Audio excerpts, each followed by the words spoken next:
성경은 이 세상이 우연히 생겨난 것이 아니라 하나님의 창조로부터 생겨나게 되었다라고 하는 것을 선포합니다. 설명하지 않으십니다. 과학적으로 어떻게 이 우주가 형성되고 이 지구가 또 이 자연 만물이 어떠한 과학적인 과정을 통해서 형성되었는지는 성경은 가르쳐주지 않습니다. 그저 선포할 뿐입니다. 하나님이 이 세상을 창조하셨다라고 선포할 뿐입니다. 하나님의 존재도 전제하고 있고 하나님의 전능하심과 그 하나님의 놀라운 권능을 전제한 상태에서 하나님의 창조를 선포하고 있는 것이죠. 그래서 하나님은 이 세상을 구속사의 무대로 만드셨습니다. 우리 지난주에도 우리가 말씀을 나누었듯이 이 세계 역사의 중심에는 구속사가 흐르고 있는데 그 구속사의 무대를 이 우주와 이 지구와 이 세계사를 통해서 이루어가게 되었다라는 것이지요. 이 당신의 구속 의지를, 택한 자를 구원하시는 이 구속 의지를 이 세상이라는 무대 위에서 나타내셨습니다. 창조 이야기를 통해서 하나님은요, 우리를 어떻게 구원해 나가시는가, 그 구원해 나가시는 하나님은 어떤 분이신가, 또 그 창조는 어떤 특징을 갖고 우리에게 계시되었는가가 바로 이 창세기 1장에 고스란히 설명되고 있습니다. 그래서 우리는 이 창조를 통해서 이 구속사적 메시지를 한번 여러분들과 나누기를 소원합니다. 첫 번째로 구속사의 시작이 바로 창조였습니다. 우리가 읽었던 창세기 1장 1절에 태초에 하나님이 천지를 창조하셨다라고 되어 있는 이 태초라는 말, 이 태초라는 말은 히브리어로 베레시트라는 말인데 이 말은 시간의 시작에라는 뜻을 가지고 있습니다. 우리는요, 하나님의 창조 그러면 이 자연 만물만 생각하기가 쉽습니다. 하나님이 저 하늘을 만들고 땅을 만들고 바다를 만들고 육지를 만들고 온갖 식물들을 만들고 짐승들을 만들고 사람을 만들었다. 하나님의 창조를 이 물질 세계만 생각하기가 쉬우나 그러나 결코 그렇지 않습니다. 하나님은 이 시간 또한 창조하셨습니다. 여러분, 이 물질을 만들기 위해서는요, 반드시 시간이 전제되어 있다는 것을 여러분들 꼭 생각해 보시기를 바랍니다. 물질이라는 것이 있죠. 이 책이라는 것이 하나의 물질이죠. 하나의 물리적 형태를 가진 어떤 물건이죠. 이 물질이 존재하기 위해서는 반드시 시간이라는 것이 필요합니다. 생각해 보십시오. 이 물질이 여기에서 여기로 옮겨가기 위해서는, 이동하기 위해서는 시간이라는 것이 필요한 것입니다. 시간에 따라서 물질이 이동하고 변하고 또 나타나게 되어 있는 것이죠. 그래서 물질 세계는 시간을 전제로 하는 것입니다. 하나님이 이 시간 또한 창조하셨다라는 것이죠. 그래서 여러분, 하나님은 시간에 얽매이지 않으십니다. 우리는 다 시간에 얽매여 있죠. 우리는 흘러가는 시간을 거스를 수가 없습니다. 내 청춘을 돌려다오. 아무리 노래를 불러도 우리의 젊음은 다시 돌아오지 않습니다. 우리의 어린 시절로 다시 돌아갈 수가 없어요. 옛날 내가 지었던 그 죄 너무 부끄럽고 너무 민망해서 내가 다시 돌아가서 그 죄를 좀 안 지었으면 좋겠다라고 해서 타임머신을 아무리 발명하려고 해봐도 이 세상에서는 시간을 거스를 수가 없는 것입니다. 왜? 우리는 유한한 세상 속에서 시간과 이 물질 공간이라고 하는 하나님의 창조 무대 속에서 살아가고 있는 제약된 인생이기 때문입니다. 그러나 하나님은 그렇지 않습니다. 하나님은 시간 밖에 계시는 분입니다. 하나님은 이 시간 또한 창조하셨기 때문에 시간 밖에서 과거와 현재와 미래를 다 아우르시는 분이시죠. 그래서 하나님은 아브라함의 하나님, 이삭의 하나님, 그리고 우리의 하나님도 되어주시는 것입니다. 그리고 우리가 앞으로 갈 그 천국까지도 만나주시고 이끌어가시는 영원하신 하나님이 바로 우리 하나님이신 것이죠. 우리는 이 유한한 세상 속에서 미래를 내다볼 수 없지만 하나님은 미래까지도 다 지켜보고 계시고 그 미래의 역사까지도 하나님께서 하나하나 다 준비하시면서 우리는 그 준비된 미래를 하나하나 맞이하게 되는 것입니다. 그래서 하나님은 영원으로부터 이 시간 속에, 이 역사 속에, 우리가 살아가고 있는 이 역사 속에 개입하고 계신다라고 이해할 수 있는 것입니다. 하나님은 이 세상을 만드실 때 아까 우리가 읽었던 성경에 그때 당시에 땅은 혼돈하고 공허한 상태였다라고 말하고 있습니다. 이 혼돈이라는 말은 무슨 말이냐면 쉽게 말해서 물질적인 공간을 채울 수 있는 상태가 전혀 없는 formless, 어떤 물질을 담을 수 있는 그릇, 이 세상은 물질을 담을 수 있는 그릇이죠. 그런데 그 세상 자체가 없는 formless의 상태가 바로 혼돈의 상태였습니다. 그리고 공허라는 말은 아무것도 채울 것이 없는 emptiness, 무의 상태, 아무것도 없는 상태를 설명하고 있는 것입니다. 하나님이 이 세상을 창조하실 때, 시간을 창조하실 때 그때의 상태는 혼돈과 공허한 상태였는데 아무것도 담을 수 없는 빈 상태, 아무것도 채울 수 없는 무의 상태가 바로 하나님이 창조할 때의 이 세상이었다라는 것입니다. 한마디로 말하면 아무것도 없는 세상이었습니다.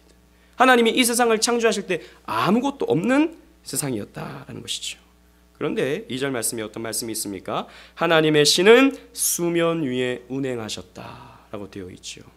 수면은 말 그대로 물을 말하고 있습니다. 그 위에 운행하셨다고 그랬는데 아무것도 없는 상태였다고 그랬는데 무슨 하나님이 또 수면 위에 운행하시는가? 우리는 궁금증이 들 수 있죠.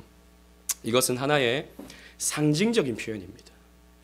앞으로 우리가 계속해서 살펴보겠지만 성경에서의 많은 물, 그리고 바다 혹은 강, 이런 것은 무엇을 상징하냐 하면 바로 죽음과 저주와 심판을 상징합니다.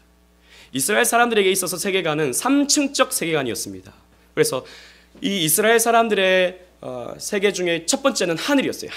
하늘은 뭐냐면 하나님이 계신 곳이 바로 하늘이었습니다. 그리고 땅은 인간들이 살아가는 곳이 땅이었죠. 그래서 하나님을 하늘에 계신 하나님이라고 말했던 것이고 인간들은 땅에서 사는 것입니다. 그러면 땅 밑에 있는 바다는 뭐냐? 마귀들의 공간이다라고 생각했습니다. 그래서 그 마귀들은 심판받고 저주받아야 될 대상이지 않습니까? 그래서 많은 물, 바다, 강 이런 것은 심판, 저주, 죽음을 상징했다고요.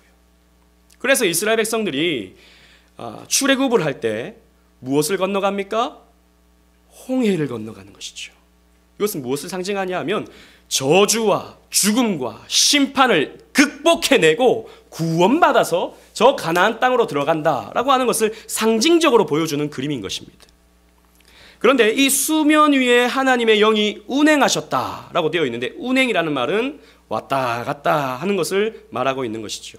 그런데 이 말을 살펴보면 히브리어로 라하프라는 말인데요. 어떤 의미가 있냐면 닭이 알을 품을 때에 그 날개로 알을 품을 때의 장면이 바로 라하프가 됩니다. 그러니까 새가요 새끼들을 그 날개로 이렇게 보듬어 주는 것이 라하프라는 의미예요. 그래서 날아다닌다, 움직이면서 날아다닌다라고 하는 것이 라하프고 또 그 날개로 이렇게 알을 품고 있는 것도 라하프라는 말로 표현되기도 했습니다.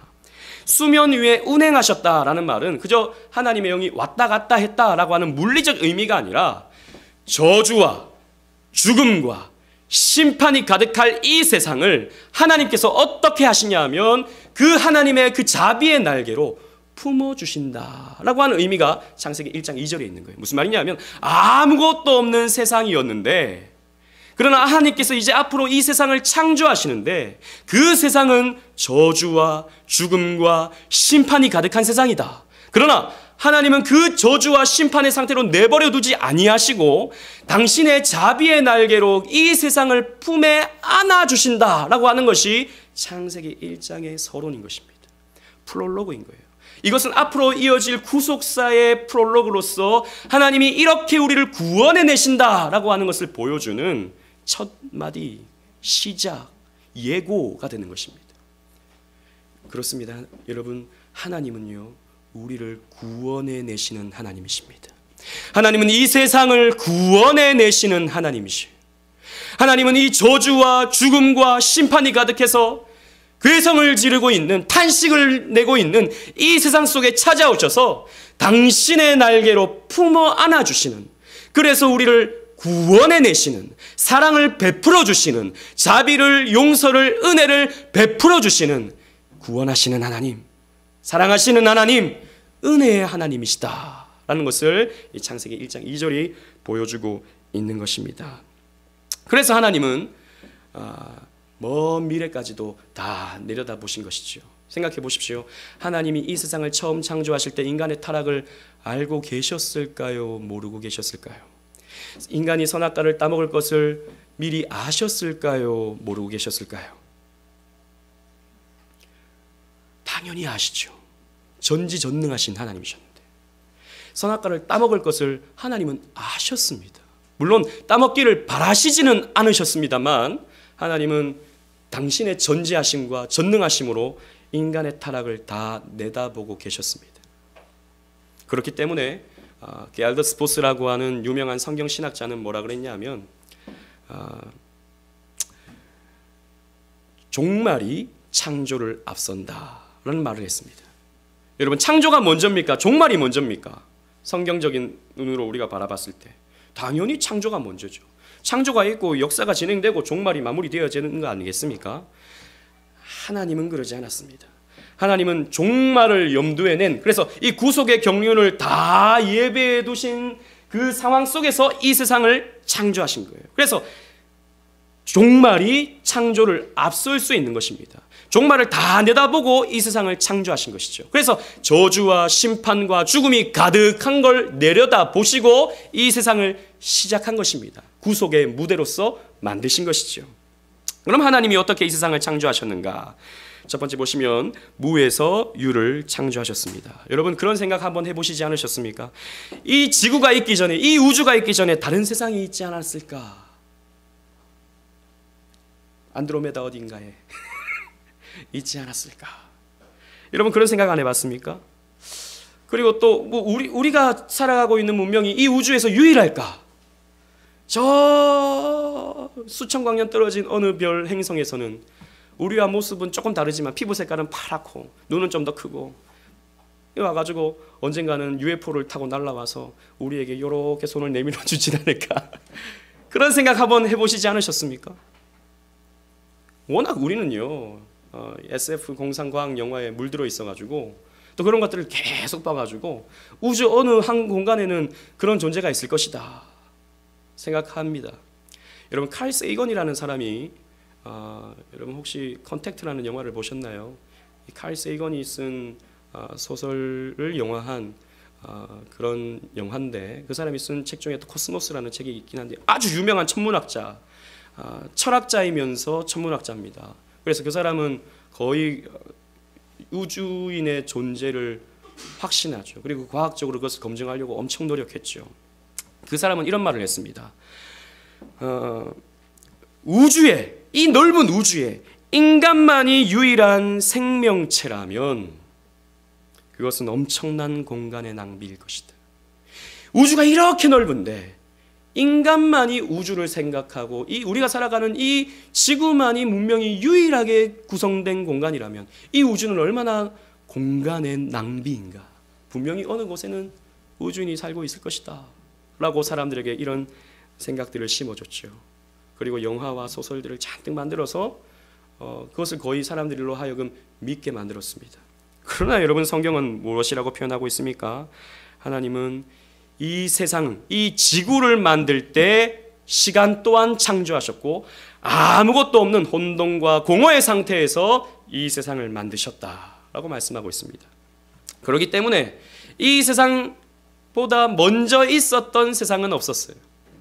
하나님이 처음에 세상을 만들었었는데 그 세상 보니까 좀 문제가 있어. 취소. 다시 만든 게 이 세상이 결코 아니란 말입니다. 만약에 만들었는데 좀 별로인 것 같아. 취소. 이러면 그 하나님은 무능한 하나님이에요. 전지하지 않은 하나님입니다. 아주 좀 실패하는 하나님. 믿지 못할 하나님이 되죠. 하나님은 실패가 없으십니다. 하나님에게는 조금 더 오류가 없으시죠. 완벽하게 일을 이루어 가시는 하나님이십니다. 여러분, 선악과를 따먹는 게 인간의 실패였지 하나님의 실패가 아니었습니다. 앞으로 우리 계속 공부할 것입니다만, 아무튼 이 세상 이전의 세상은 없었다. 이 지구에 다른 문명은 없다라는 것입니다. 목사님, 성경에 우주인이 없다라고는 말하지 않았잖아요. 이런 주장을 하면서 또 어딘가에는 있을 것 같아, 이런 생각을 하는 사람들이 점점점 늘어나고 있는데, 물론 여러분, 이 지구 외에 다른 어떤 생명체가 존재할 수는 있습니다. 저는 그런 가능성은 있다고 생각해요. 그러나 문명, 이런 하나님의 형상을 가진 인간, 유일하게 성경을 보면 이 지구에만 존재하도록 만들어 두셨습니다. 그래서 하나님은 아무것도 없는 공간에서 이 지구를 만드셨다. 그래서 구속사를 시작해내셨다라는 것이죠. 두 번째로 질서의 창조를 우리는 볼 수 있어야 됩니다. 여러분, 하나님은 천지 만물을 창조하실 때 질서 있게 창조하셨습니다. 무슨 말이냐면 표를 보십시오. 주보의 표를 보시면 하나님은 먼저 이 세상을 만드실 때 내용물을 담을 수 있는 폼을 만드셨습니다. 포밍을 하셨습니다. 아까 우리가 혼돈, 그게 뭐라 그랬습니까? 폼리스, 폼이 없는 상태, 담을 그릇이 없는 상태였다 그랬죠. 먼저 하나님이 폼을 만드십니다. 포밍을 하십니다. 첫째 날 그래서 빛을 만드시고, 둘째 날은 하늘과 아래의 물을 만드시고, 셋째 날은 식물과 땅을 만드셨습니다. 그리고 넷째 날은 필링을 하십니다. 즉 emptiness의 상태, 공허한 상태였던 이 세상에 하나님은 폼을 먼저 하시고 난 후에 그 안에 채우셨죠. 그래서 필링을 하셨습니다. 넷째 날에는 해와 달과 별을 만드시고, 다섯째 날은 바다와 물고기와 하늘의 새를 만드시고, 또 여섯째 날은 땅의 짐승과 사람을 만드셨습니다. 여러분 보십시오. 첫째 날과 넷째 날을 이어 보십시오. 그러면 빛과 해, 달, 별이 연결이 됩니다. 즉 첫째 날과 넷째 날은 병행이 되고 있는 거예요. 해와 달과 별은 무엇을 내는 존재입니까? 빛을 내는 존재인 것이지요. 다섯째 날 바다와 물고기, 하늘의 새는 뭐와 연결됩니까? 둘째 날과 연결됩니다. 즉 하늘을 둘째 날 만드시고, 하늘을 날 수 있는 새를 다섯째 날 만든 것이지요. 그리고 물을 만드셨는데, 둘째 날에 물을 만드셨는데, 다섯째 날에 바다의 물고기를 또한 만드신 것입니다. 셋째 날도 마찬가지죠. 땅과 식물을 만들어 놓으시고, 여섯째 날에 그 땅에서 살아갈 수 있는 짐승과 사람을 만드신 것입니다. 그래서 이 창세기에 나타난 이 창조의 순서는 그냥 아무런 어떤 계획 없이 만들어낸 것이 아니라 이렇게 철두철미하게 질서 있게 계산적으로 만들어내셨다라는 것이죠.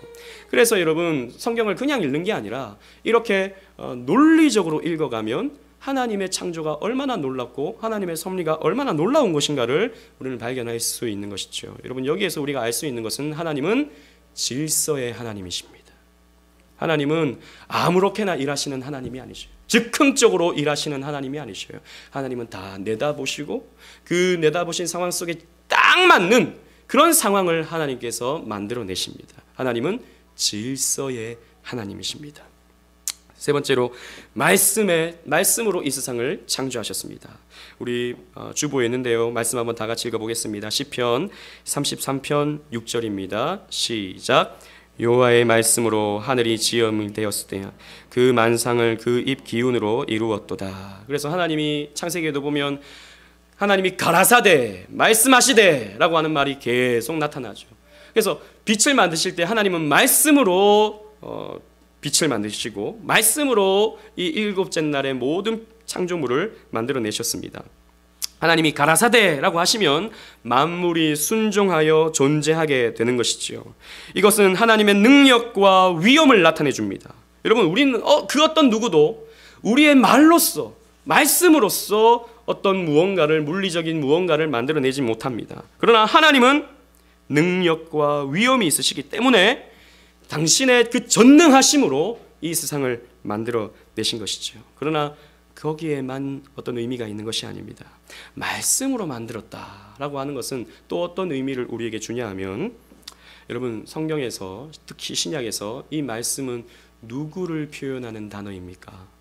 예수 그리스도를 표현하는 단어이죠.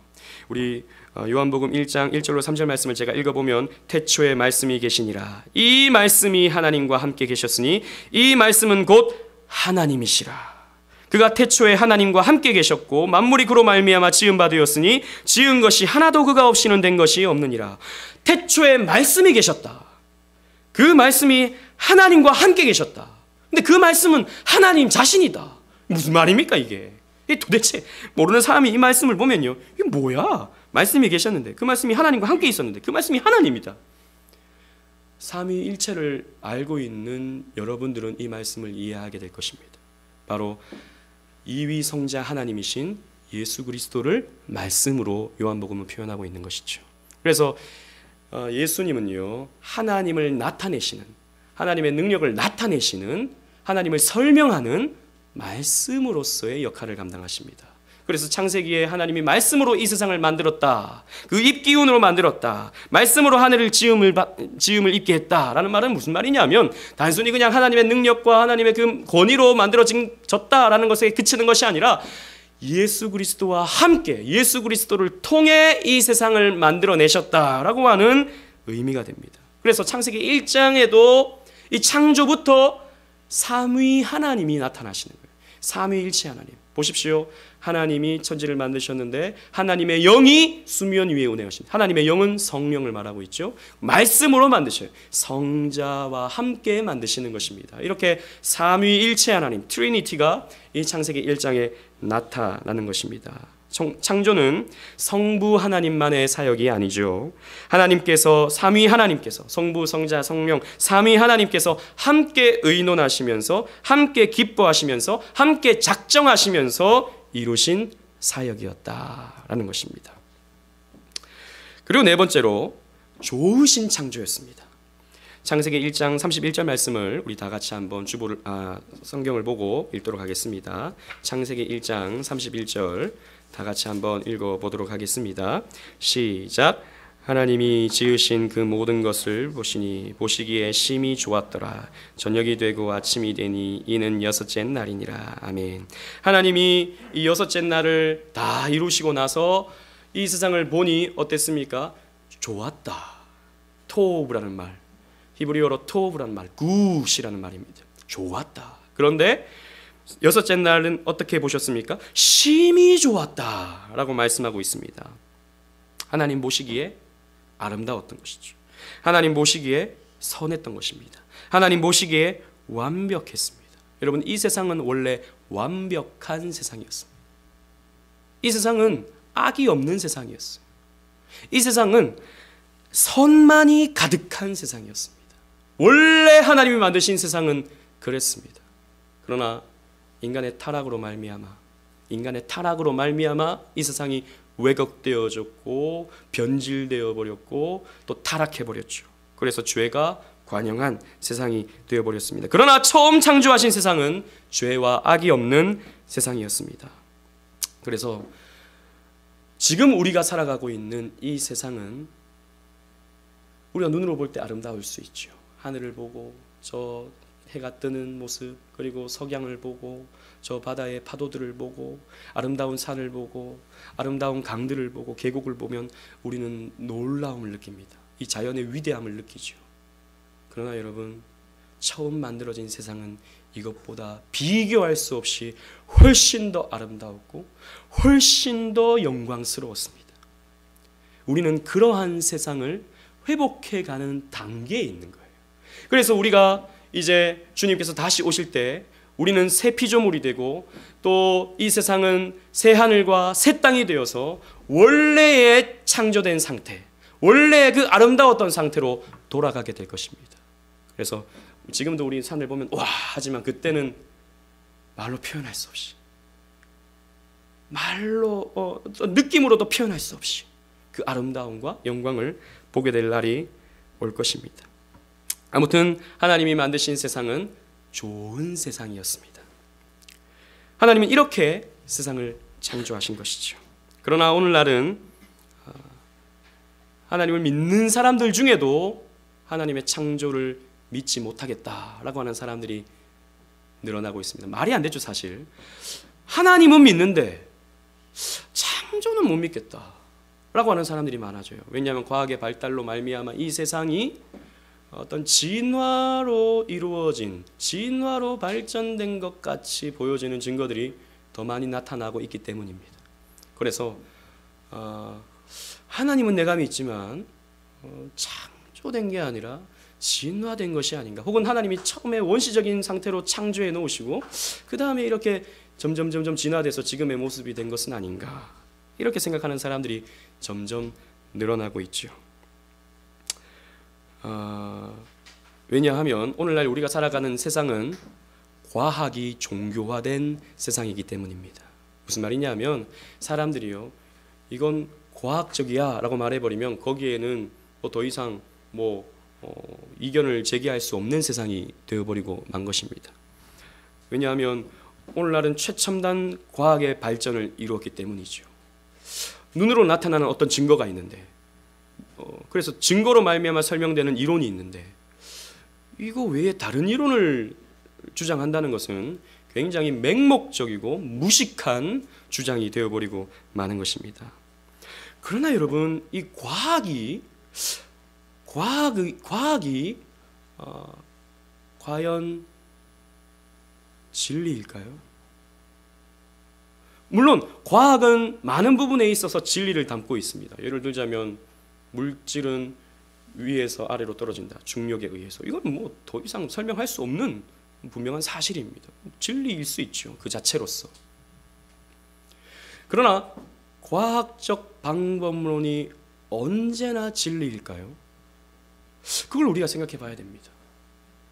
특히 오늘날 나타난 여러 가지의 어떤 과학적인 주장들, 과학적 가설들, 이런 것이 100% 진리가 될 수 있을까요? 많은 사람들, 오늘날 교과서에도 실려있고 대부분의 사람들이 인간은 진화되었다라고 주장하고 그렇게 확실히 믿고 있습니다. 그런데 여러분, 과학적이라는 말부터 우리 한번 생각해 봅시다. 과학적이다라는 말. 과학이란 말은 어떤 가설에 대한 반복적인 실험이 가능해야 되고 그 실험 결과가 항상 동일해야 그것이 참이다, 진실이다 라고 말할 수 있는 것입니다. 예를 들자면 어떤 A라고 하는 것을 B라고 하는 가설에 투입했을 때 C라고 하는 동일한 결과가 계속해서 나올 때 A가 B를 통과하면 C가 나온다라고 하는 이론이 성립되는 것입니다. 그죠? 이걸 부정할 사람들은 없을 것입니다. 그러면 이런 과학이라는 것은 실험이 필요한 거예요. 실험. 그래서 우리 과학 시간에 옛날 과학 실험들 많이 했지 않습니까? 그러면 진화론은 실험이 가능할까요? 가능하지 않을까요? 가능하지 않죠. 왜냐하면 진화론은요, 수십억 년이라고 하는 시간이 필요합니다. 수십억 년. 그들이 주장은 원래 무의 상태에서 어떤 아베마와 같은 아주 단순한 세포가 생겨나게 되고 그것이 점점 돌연변이를 일으키고 반복적인 과정을 통해서 수십억 년의 과정 속에서 어류가 생기고 파충류가 생기고 포유류가 생기고 영장류가 생겨서 결국에는 인간이 되었다라고 하는 주장이 그들의 주장이지 않습니까? 이걸 여러분 실험할 수 있냐고요. 진화론이라고 하는 것은 나타난 정황 증거만을 가지고 이렇게 되었을 것이다 하고 추측하는 것이지, 그것이 반복적인 실험을 통해서 동일한 결과를 나타낼 수 있는 과학적인 증명을 할 수 없는 이론이라는 것입니다. 그런데 오늘날 많은 사람들은 진화론이 과학적이라고 생각합니다. 왜냐? 과학자들이 그렇게 주장하기 때문이죠. 그럼 과학자들은 왜 그렇게 주장하느냐? 사실 진화론이 아니면 진화로서 인간의 어떤 존재와 이 세상의 존재를 설명해내지 못하면 다른 이론은 창조론밖에 없습니다. 하나님이 이 세상을 창조했다. 근데 이걸 받아들이기 힘드니까, 이건 종교의 영역이다라고 생각하니까 자기들끼리의 나름대로의 이론을 만들어내야 되는 거예요. 그렇게 해서 만들어낸 것이 바로 진화론인 것입니다. 정황 증거들 몇 개만 가지고 저 네안데르탈린, 저 자바인, 크로마뇽인, 이런 것들, 우리 크로마뇽인 맞나요? 이런 뼈 조각들 이렇게 해가지고 사람들이 상상해서 더, 그리고 이빨 하나, 정강이 뼈 하나, 이런 것들을 하나 발견해놔가지고 그것을 통해서 어떤 형상을 만들고 상상해내고 그려놓은 것이 사실 그런 네안데르탈린, 크로마뇽인 이런 존재들 아니겠습니까? 저는 원래 그런 것들이 뼈가 다 나온 줄 알았는데 그게 아니더라고요. 뼈 몇 조각 그거 가지고 사람들이 정황상 이건 이렇게 됐을 것이다 라고 추측해서 그린 그림들이 바로 그런 그림인 것이죠. 아무튼 진화론은 그렇기 때문에 우리는 과학적이다라고 생각하지 않습니다. 오랜 시간과 어떤 우연에 의해서 결탁된 결과물이 바로 인간의 모습이다라고 하는 것은 오히려 과학적이라기보다는 종교에 가깝죠. 믿음이 필요합니다. 생각해 보십시오. 여러분, 여기 스마트폰이 있는데 여기 스마트폰 엄청나게 최첨단 기술이 들어가 있지 않습니까? 카메라도 되고 인터넷도 되고 이런 초고도화된 기계가 저 사막 한가운데 떨어져 있다고 생각해 봅시다. 그러면 어떤 사람이 길 가다가 그 사막을 걷다가 이런 스마트폰을 발견해냈어요. 그러면 이거는 아마도 수십억 년의 풍화작용과 화학작용과 지질작용과 여러 가지의 어떤 상황 때문에 오랜 시간에 의해서 이렇게 만들어지고 전원이 들어오고 켜지고 인터넷이 될 거야 라고 생각하는 사람이 있다면 여러분, 그런 사람들을 어떻게 보시겠습니까? 정상적인 사람으로 보시겠습니까? 미친 사람으로 밖에 보지 못하죠. 그런 주장을 한다면. 그러나 여러분, 인간이라고 하는 이 메커니즘은 스마트폰보다도 훨씬 더 정교하고 체계화되어 있습니다. 스마트폰의 카메라보다 우리의 눈이 훨씬 더 정교하다고요. 그리고 우리는 밥을 먹음을 통해서 에너지를 충전하고 그 에너지를 사용할 수 있는 생체 배터리가 우리에게 있다고요. 이러한 메커니즘이 오랜 시간에 의해서 수십억 년의 과정 속에서 수많은 우연에 의해 돌연변이를 일으켜서 오늘날 같이 인간이 되었다라고 주장하는 것은 스마트폰이 오랜 풍화작용과 지질작용과 화학작용에 의해서 이렇게 만들어졌다라고 주장하는 것과 똑같은 주장입니다. 이 부분은 사실 진화론자들도 설명할 수 없는 부분이에요. 이 우주, 초정밀한. 그래서 여러분, 이 우주를 뭐라 그럽니까? 코스모스라 그러지 않습니까? 코스모스가 뭡니까? 질서잖아요. 질서 정확하게 돌아가는 게 이 우주입니다. 하나의 오차만 있어도, 태양과 지구의 거리가 1cm만 짧아져도 여러분, 지구는 불타 없어집니다. 그런데 가장 적당한 상태에서 지금 공정과 자전이 반복되어지고 이 우주가 형성되어지고 이 우주는 순환하고 있는 거예요. 이게 여러분 그냥 우연히 그냥 그렇게 됐지라고 생각하면 사람들이 이해하기는 쉽지만 설명하기는 어려운 것입니다. 왜 이렇게 됐는가? 어떻게 이렇게 초고도화된 정밀한 코스모스를 갖게 되었는가? 인간은 이런 메커니즘을 어떻게 갖게 되었는가? 이 자연 만물은 이렇게 순환하면서 재생되고 또 이렇게 유지되고 있는가? 하나님이 창조하셨기 때문입니다. 이럴 때 아멘 하셔야 돼요. 하나님이 창조하셨기 때문입니다. 아멘. 예, 우리 아멘은 잘하셨네요. 예. 아니, 우연히 오랜 시간에 의해서 이 우주가 만들어지고 이 지구가 만들어지고 사람이 만들어졌다는 것은 너무나도 잘 믿으면서 과학이라는 이유로 하나님이 이 세상을 만드셨다라고 하는 것은 사람들이 그건 종교의 영역이야, 너희들은 믿음 갖고 그렇게 말하는 거야 라고 말하는 것은 어리석은 말입니다. 자기들도 믿음을 갖고 있는 거예요. 봤습니까? 진화되는 거? 검증해 볼 수 있습니까? 실험해 볼 수 있어요? 없으면서 그렇게 주장하면서 나는 과학적으로 말하는 거야 이렇게 말합니다. 하나님을 마음에 두기 싫어하니까 그런 세상의 이론들을 가지고 믿어버리는 거예요. 오늘날은 과학이 종교화된 시대입니다. 과학이 여러분 항상 맞나요? 저는 예전에 뉴스를 봤는데 아침에 일어나서 커피 마시는 게 그렇게 몸에 안 좋대요. 그래서 절대 아침에 커피 마시지 마라. 누가 의사가 그렇게 아티클을 적어놨어요. 근데 시간이 지나니까 아침에 꼭 커피를 마셔라. 또 다른 의사가 또 주장을 해요. 아니 뭡니까? 무슨 말을 들어야 됩니까? 체질마다 다른가? 또 여기도 보면은 이렇게 몇 명을 상대로 실험을 해서 이런 결과가 나오고 또 여기도 몇 명을 상대로 이런 실험을 했는데 이런 결과가 나오고. 과학이라는 것은 어떤 가설을 가지고 어떤 실험을 하느냐에 따라서 그 결과는 천차만별로 움직일 수 있는 거예요. 그래서 자기가 만들어내고 싶은 결과를 얼마든지 만들어낼 수 있는 것이 사실 과학입니다. 물론 저는 과학을 부정하지는 않습니다. 과학도 하나님이 우리에게 주신 일반 은총의 영역이에요. 그러나 과학이 성경을 앞설 수는 없습니다. 왜? 진리는 성경이죠. 우린 진리인 성경을 토대로 과학적 사고를 하는 것입니다. 하나님이 이 세상을 창조하셨다라는 것을 믿고 그것을 전제하고 이 자연 만물을 우리는 연구하고 파악하고 설명해내는 것입니다. 이게 우리가 취하는 창조적 세계관인 것이죠. 성경은 무엇이라고 말합니까? 창세기 1장 25절 우리 다 같이 한번 읽어보겠습니다. 창세기 1장 25절 성경책을 펴고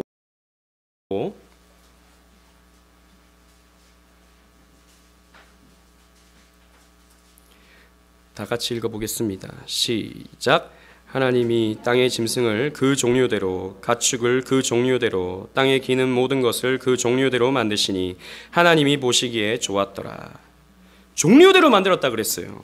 짐승을 그 종류대로, 즉 어떤 원시적인 포유류에서 점점 진화가 되고 막 갈라져가지고 시간이 지나서 막 갈라져가지고 지금의 사람도 있고 원숭이도 있고 그 다음에 저 말도 있고 뭐 토끼도 있고 이런 것이 아니고 처음부터 종류대로 만드셨다.